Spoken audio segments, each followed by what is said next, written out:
Compte tenu de la richesse des témoins matériels issus de la présence autochtone millénaire sur le territoire de la Seigneurie, nous souhaitons ici vous apporter quelques éléments d'information supplémentaires sur certains artefacts. L'artefact 4, cette superbe pointe de harpon à barbelure, fabriquée dans de l'andouillé d'orignal, a été trouvée par un citoyen sur la Bâture, au nord-est de la pointe à la Caille. Il arrivait aussi qu'on en fabrique avec un os long de cervidé. Elle a été datée de la période silvicole, soit entre 500 à 3000 ans avant aujourd'hui. Pour une expertise plus précise, il aurait fallu altérer l'objet, ce que nous ne voulions pas faire vu qu'il appartient à un citoyen.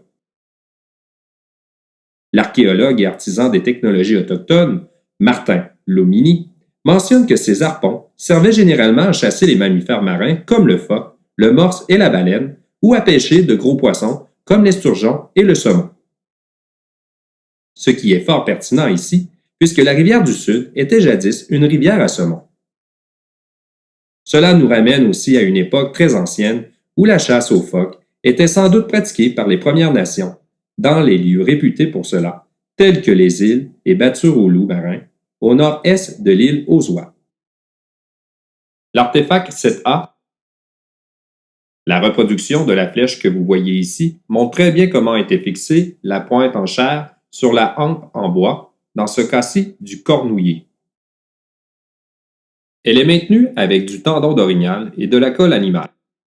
L'empennage, ou ailette du projectile, est fabriqué avec des plumes d'oie, ce qui était souvent le cas dans les temps anciens.